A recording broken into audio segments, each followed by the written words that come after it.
Many Android users found out that their apps kept crashing and couldn't get loaded. Just like this.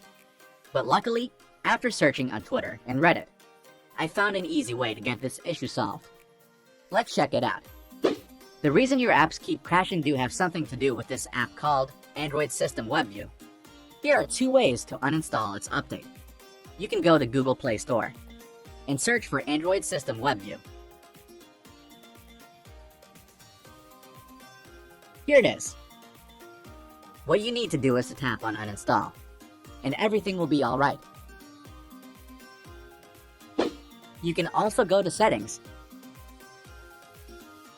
and Apps and find the Android System WebView. Then tap on the three-dot button on the top right and uninstall updates.